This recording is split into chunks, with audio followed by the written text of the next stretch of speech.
DMO. Mengapa rakyat tidak pernah tahu? Pemerintah berkali-kali mengatakan pasokan minyak kita aman. Pemerintah juga berkali-kali menyebut kebijakan Domestic Market Obligation atau DMO sebagai instrumen untuk menjamin kebutuhan minyak goreng rakyat. Sayangnya, sampai hari ini masyarakat hanya diminta percaya. Data yang menjadi dasar kepercayaan itu hampir tidak pernah dibuka secara utuh. Padahal, kalau kebijakan itu dibuat untuk rakyat, mengapa rakyat tidak boleh mengetahui bagaimana pelaksanaannya? Pertanyaan ini penting. Sebab DMO bukanlah bantuan pemerintah. DMO adalah kewajiban yang dibebankan kepada produsen minyak sawit untuk memenuhi kebutuhan dalam negeri sebelum menikmati pasar ekspor. Artinya, ada angka yang harus dipenuhi. Ada target, ada kewajiban, ada pengawasan, tetapi di mana semua informasi itu? Sampai hari ini masyarakat tidak pernah mengetahui secara jelas berapa sebenarnya kewajiban DMO nasional.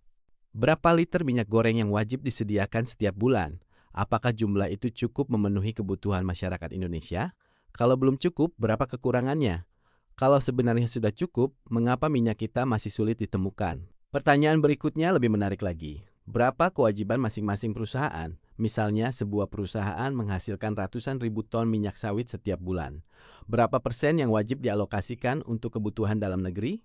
Berapa liter minyak kita yang harus mereka salurkan? Apakah kewajiban itu benar-benar dipenuhi? Kalau dipenuhi, kemana minyak itu didistribusikan? Kalau tidak dipenuhi, siapa yang diberi sanksi? Sampai hari ini, publik tidak pernah memperoleh jawaban yang utuh. Padahal keterbukaan seperti itu justru akan memperkuat pengawasan. Media dapat melakukan pengecekan, masyarakat dapat ikut mengawasi. DPR dapat meminta pertanggungjawaban. Pemerintah daerah juga memiliki dasar untuk melakukan pemantauan. Sebaliknya, kalau semua data hanya berada di meja birokrasi, pengawasan publik menjadi sulit dilakukan. Masih ada satu pertanyaan lain yang tidak kalah penting.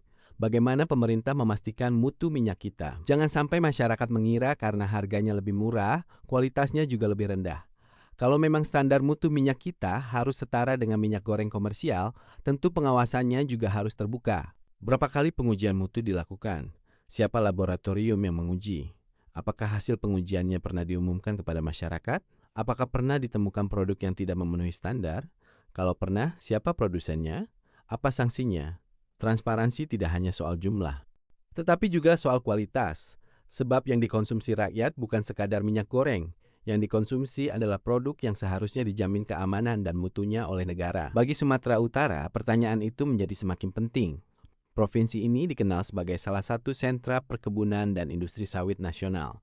Pabrik-pabrik pengolahan berdiri di berbagai daerah. Bahan bakunya melimpah. Lalu mengapa masyarakat Sumatera Utara masih kesulitan memperoleh minyak kita dengan harga sesuai HET?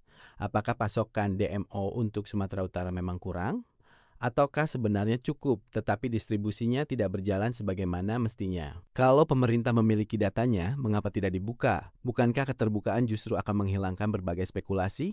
Sudah saatnya pemerintah tidak hanya mengatakan bahwa DMO berjalan baik. Tunjukkan datanya. Sampaikan kepada publik berapa kebutuhan minyak goreng nasional, berapa yang dipenuhi melalui DMO, berapa kewajiban setiap produsen, berapa yang telah dipenuhi, siapa yang patuh, siapa yang melanggar. Sebab dalam negara demokrasi, kebijakan yang menyangkut kebutuhan pokok rakyat tidak cukup diawasi oleh pemerintah saja. Rakyat juga berhak ikut mengawasi. Dan pengawasan hanya mungkin dilakukan apabila informasi dibuka secara jujur dan transparan.